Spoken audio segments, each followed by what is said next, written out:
Hi, and welcome back, everyone, to another episode of Rapping with the Rep. I'm State Representative Ken Gordon, and here with me today, I'm really excited to have the Undersecretary for the Department of Housing and Community Development, Aaron Gorstein. Welcome to our show. Thank you. Welcome. And back for, I think, the third episode of Rapping with the Rep is Marge McDonald from the Burlington C.O.A. Thanks for joining us again. Thanks for having me back. You're welcome. And we're going to have a great discussion, I feel, today. We're going to be talking about homelessness, and we're going to be talking about housing, homelessness, and how it affects the Commonwealth and how it affects us here in Burlington, Bedford, and this district. You know, we've reached crisis proportions in this Commonwealth with our homelessness issue. We have to deal with our issues involving poverty, and homelessness has come into our district now where many people, first of all, it's a crisis in our district. There are people facing a homelessness problem, more so in some of the more urban areas. And as the Undersecretary will describe to us, many of the families with children are housed first in situations closer to their home, in constituent housing and other types of arrangements. But when those arrangements can't be found on an emergency basis, hotels and motels are being used here in the suburbs to shelter families with children. Some of that has received notoriety here, especially in Bedford, where we have the Bedford Plaza Hotel, which when I became involved with the situation back in October, was housing 88 families with children in its facilities. The way that it affects the community is not only somewhat with police and fire protection, but also the children are entitled to an education in the community if their parents wish to have them remain in the community, or they're bused back to their home community at a cost ultimately reimbursed by the state, but fronted by the communities that are involved in the transportation. I was approached by a number of my constituents concerned about that. I went to see Secretary Gorstein. He promised at that point that he would allow the numbers to go down by not backfilling, which is to say, as families are naturally placed in better situations closer to their home, they wouldn't be replaced by other families entering the program. And thank you very much, Mr. Undersecretary. You kept your promise. Thank you. And as of today now, the number of families being sheltered at the residence is down in half. So it started at 88, we're down to 44. And so thank you for that. We're really going to focus this discussion on the overall problem. Can you describe for our viewers really the method by which a family who enters homelessness gets some help from your department, what can be done, and how ultimately this problem gets filtered down into these hotels and motels? Sure, I'd be happy to. Well, we've come out of the Great Recession better than most states, but there's still a lot of families struggling to make ends meet. They're having a hard time finding employment. These are single-parent households largely with young children. And so there's a lot of challenges in their lives. And they may be moving around from place to place. They're not in stable housing situations. Some face more complicated issues like domestic violence. So every family is different. And if they are in an emergency situation, they go to one of our 20 local offices around the state and apply to be placed in emergency shelter. They have to meet pretty strict guidelines and standards to be eligible for emergency shelter. And then we review their application very thoroughly. And if they're eligible, we place them the same day into emergency shelter. And the goal is that it should really be transitional and short term. That while they're in shelter, we're providing the services that they need and the safety for their kids. But what we want to really try and do is rehouse them as quickly as possible back into the community. They can get back on their feet, they can get a job, they can increase their self-sufficiency, and then be able to afford private housing. Also, many families apply for affordable housing, but there's a severe shortage of apartments. And right now, we've seen the rents go up pretty significantly across this region. So that's another factor why families are facing this issue. Going back over your answer, a few of the things that you just said interest me. First of all, you said there's an eligibility factor. And by that, I take it to mean that's an income eligibility factor. There's right? an income eligibility factor, and then you have to meet one of 4 priority categories to be eligible. Some of those include, it would be victim of domestic violence, a significant health and safety hazard that you're facing within the place that you're in, or oftentimes we see families getting evicted for through no fault of their own. And so they are also eligible as well. And then the fourth category would be a fire or something like that, other kinds of circumstances like that. So you have to meet one of those criteria plus be income eligible.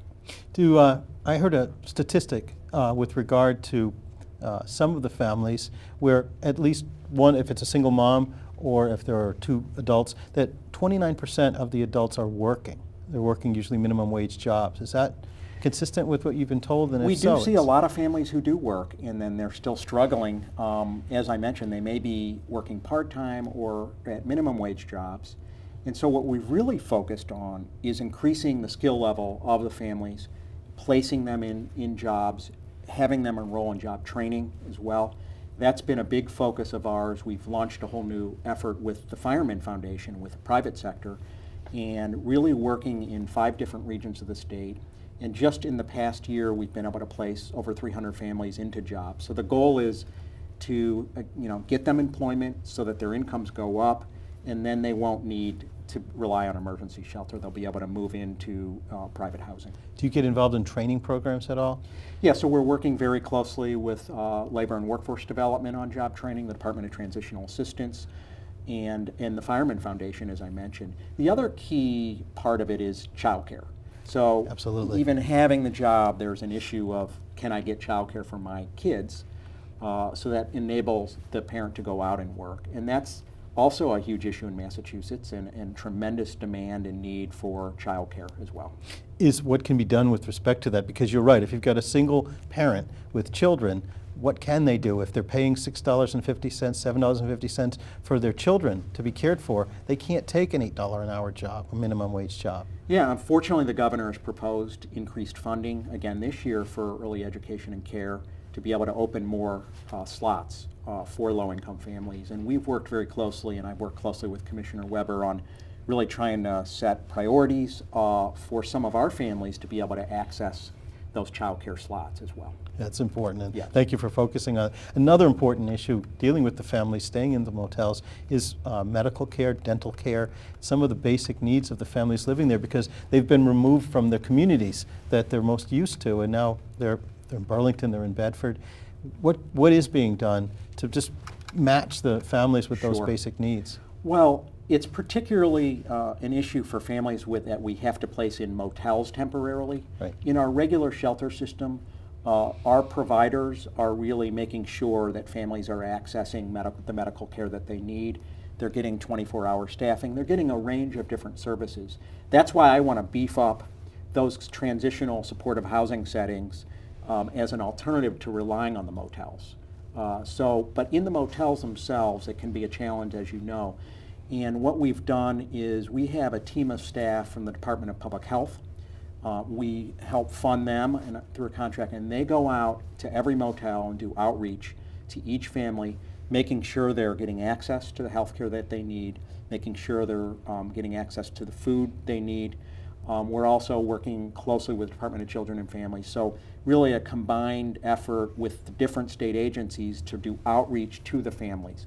Then we also have our own providers who we're also engaging in working individually with each family.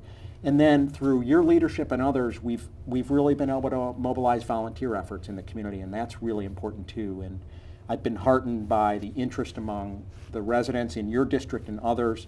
They really care about the families. They want to do outreach and make sure that they're getting the help they need. I've gotten, in fact, there's a team of volunteer doctors that have been going out to the motels and we're helping to coordinate that. So that's great to see that working. Yeah, and I know that some of the folks from my district have been out to see you to describe the efforts and the work that they've done. One of the things that people have been involved with is addressing the needs of the children.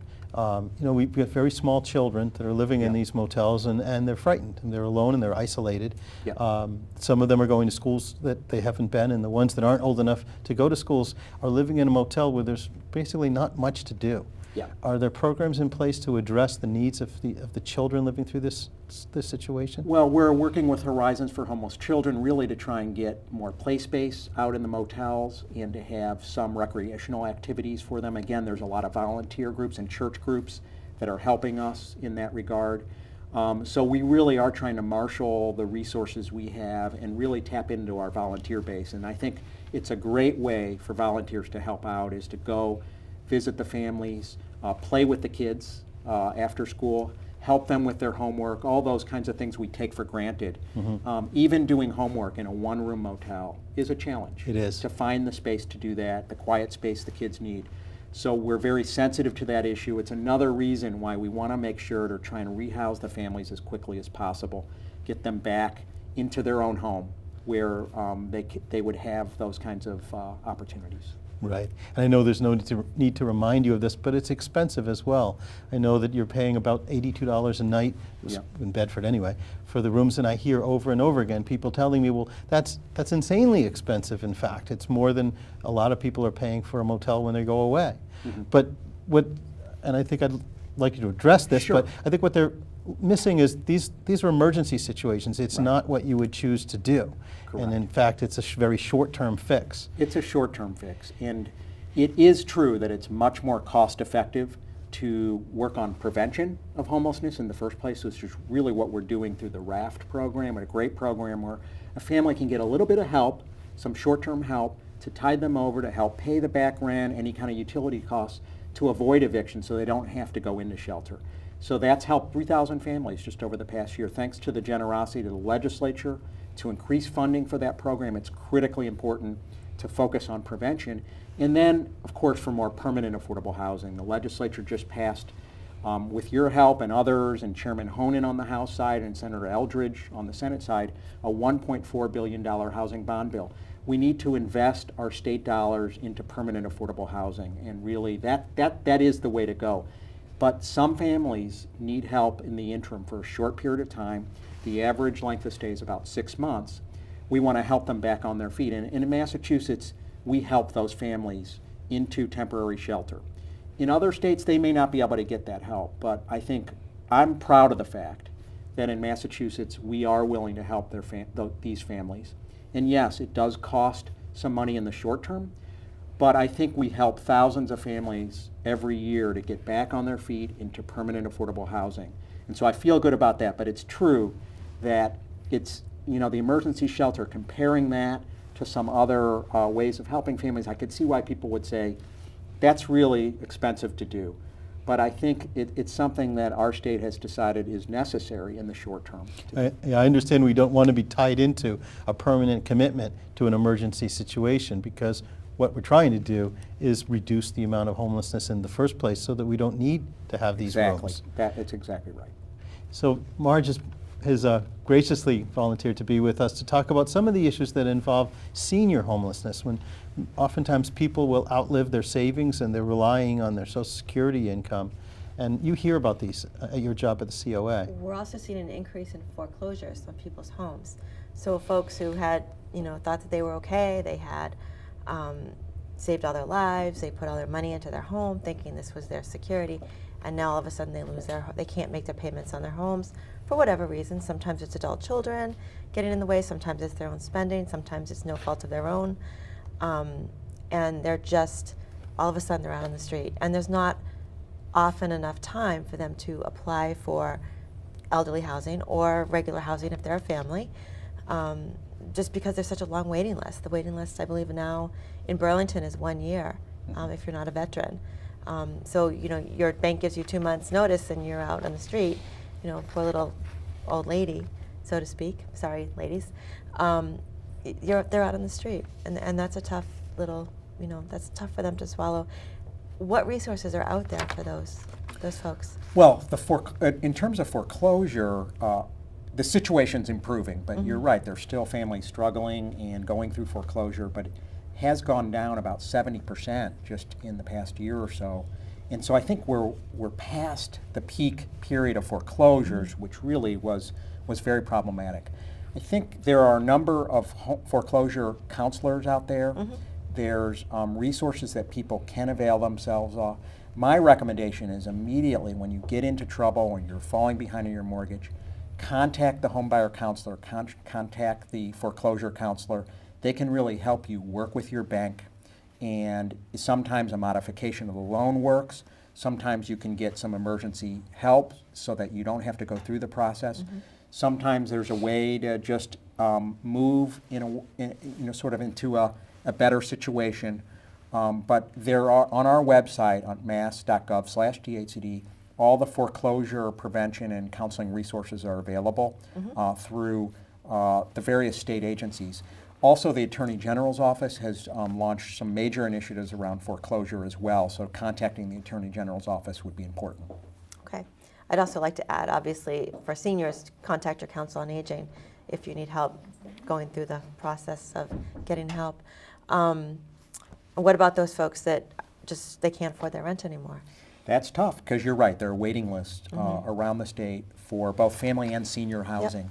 And so we've been developing more affordable senior housing for lower income seniors, because people want to be able to stay in the community. They don't want to have to go into any kind of institutional setting. They want to be able to stay preferably in the home that they're in now with some services, and that's where the Council on Aging comes in, and the home care agencies and the ASAPs all are so critical to having people be able to stay where they are in their community.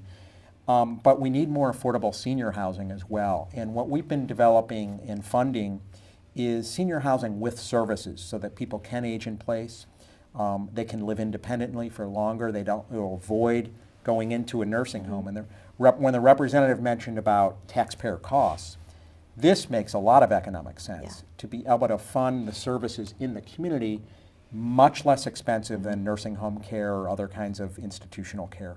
So we're very focused on building more community housing for seniors around the state. And it's largely been through the nonprofit organizations that have stepped up, a lot of faith-based organizations who work on senior housing. But I tell you, there used to be a great program at the federal level called the 202 Elderly Housing Program. But that funding has been cut back. It's one of our challenges that at the federal level, a lot of the housing programs have been cut back. And so now it's been up to the state to kind of shoulder that responsibility. It's very tough to do when the state's trying to meet a lot of other needs. What are those issues that have come to you as a result of federal cutbacks that we right now we have the situation with the fuel assistance program, the LIHEAP program. So a lot of low-income seniors and families are actually out of oil heat because the cutbacks at the federal level have occurred. And so we did get a little bit more money in, which was great, and the governor has been the chief advocate for this nationally to make sure that the federal government funds this program. It's just one example. The other is the Section 8 rental assistance program, which many senior citizens rely on.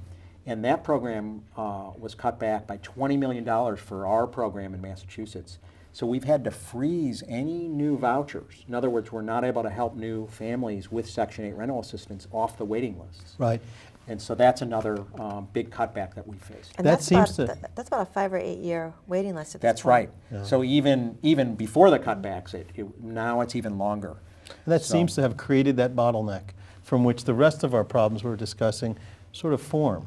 Yeah. Because if we could release that pressure and get these folks housed, Absolutely. everyone would come through the system. Yeah. So building more affordable housing, providing rental assistance, those are some of the strategies we're doing. And the third one is really preserving and revitalizing the housing we do have. So a lot of the housing, like the public housing, the senior public housing in Burlington or other communities, was built years ago, mostly in the 60s and 70s, and even after World War II. And they're aging. There's old buildings that need to be fixed up. We want to make sure to maintain those properties. And again, we've been investing about close to $100 million a year in just our state public housing to make sure that that infrastructure investment takes place so we have that senior housing going forward, and then providing the support services to those senior citizens in elderly housing. 2/3 of our state public housing is for senior citizens, so it's really important. Is there anything in this area that's in the pipeline? For renovation? I'm sure there is. I don't have. For new? For new, there probably is. I don't have it off the top of my head, but we're always funding new affordable housing developments. And also, I'm sure that the housing authorities around here are utilizing our funds to fix up and repair senior public housing, which is... I see that happening. Yeah. I know there's some new congregate housing coming online soon. Do you have any information about that? For permanent congregate housing? Right. I don't know. I mean, we're trying to expand our congregate transitional housing for the families that you were talking about earlier, Right. as an alternative to the motels. But in terms of other congregate housing, Mostly what we're funding there is independent apartments for seniors as opposed to congregate housing. And a congregate housing, for the benefit of our viewers, that's a facility where 2 or 3 families or more can get together. Yeah. They've got a little more privacy, they've got a kitchen. Correct. And there's also some supervision. There's a person who works there to provide services That's as right. well, right? Mhm. So it's a little bit more efficient way. Yes. And a little bit more of a dignified way for the families to live, because when they're in, especially the families with children that we've been talking about, when they're in 1 room or 2 rooms, Yep. crowded And together. it can be a it's hard. great support network for the families. So we see that we those congregate programs with the families.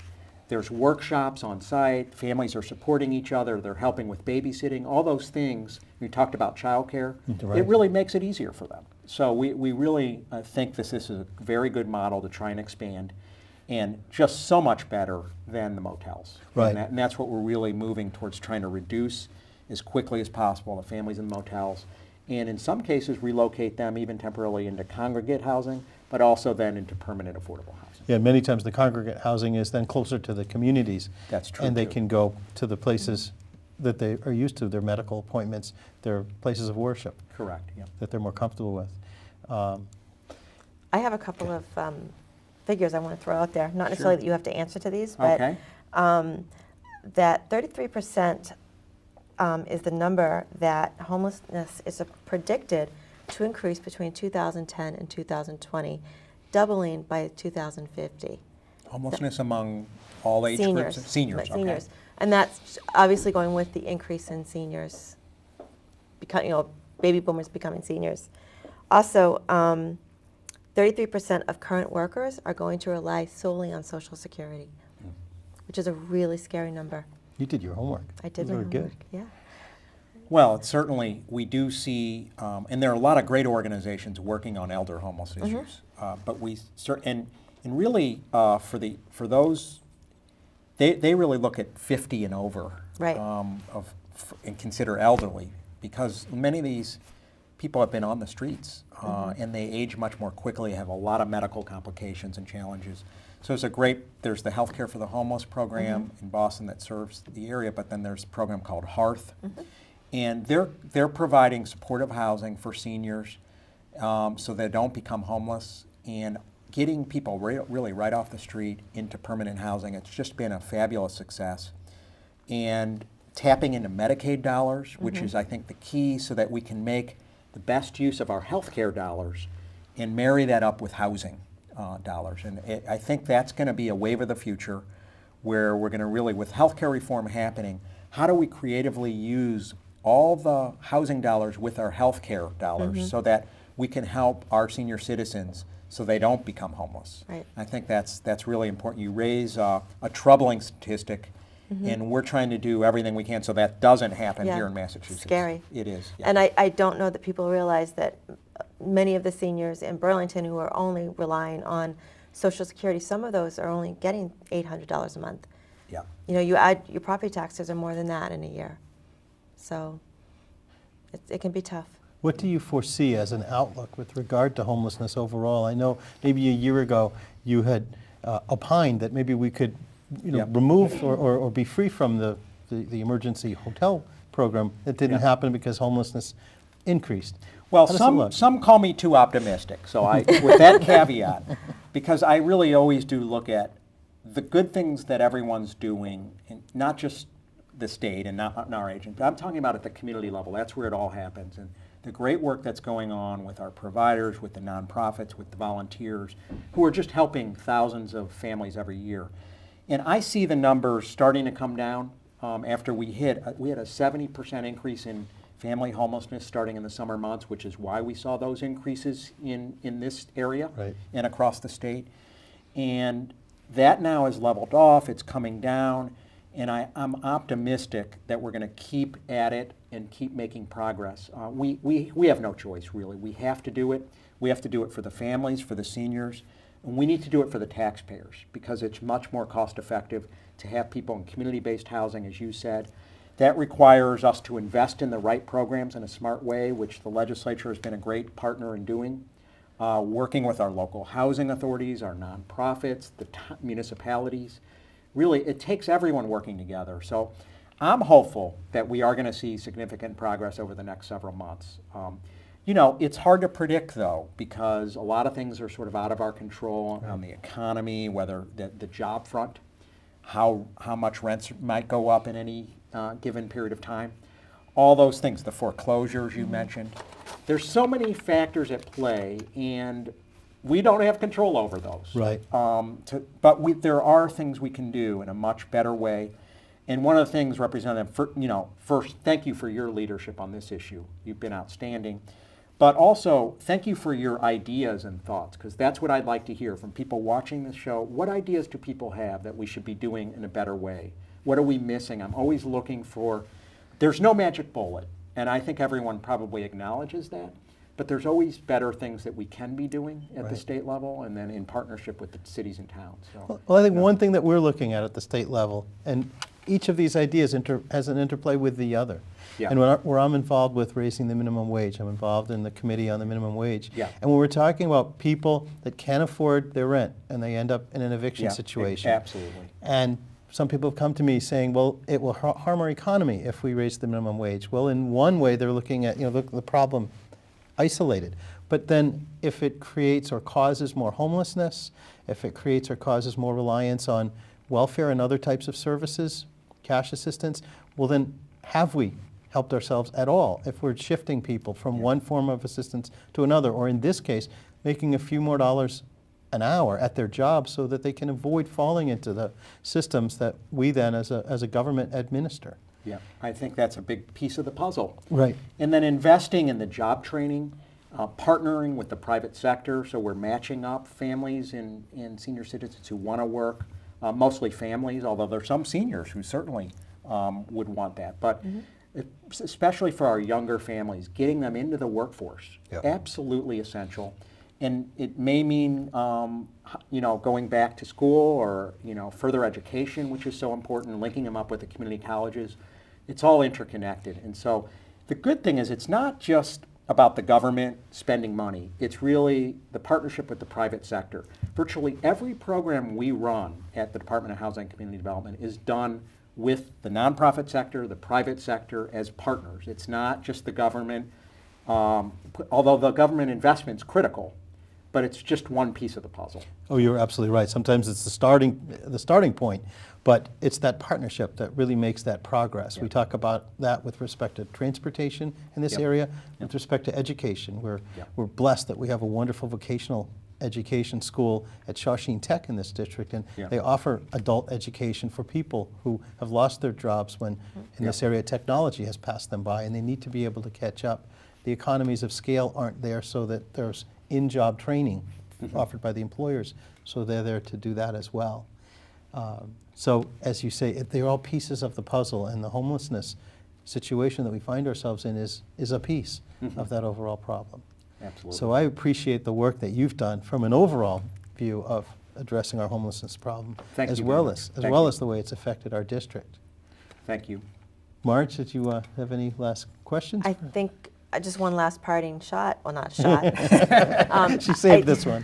No, I think that supportive housing is definitely the wave of the future for seniors, not just to keep them from being homeless, but to keep them out of the nursing homes. Assisted living is not cheap, and the majority of folks in this area can't afford it. I And absolutely agree. the cost of living is so much higher than their Social Security checks that I think it's very important. We need more affordable assisted living is what we need in the state. And there is assisted living for people who can afford it, and it's really expensive, but you're right. For the middle class seniors and the lower income seniors who are on fixed incomes, they have far fewer options, and we need to try and expand that. Yeah, if you fall in that little crack between being wealthy and being so poor that you get help, Right. you get into trouble. Right. There's nothing for you. These are such important issues. Thank you both for coming on the show. Thank you you everyone for tuning in, and I will see you next time on Rapping with the Rep. I'm State Representative Ken Gordon. Thank you.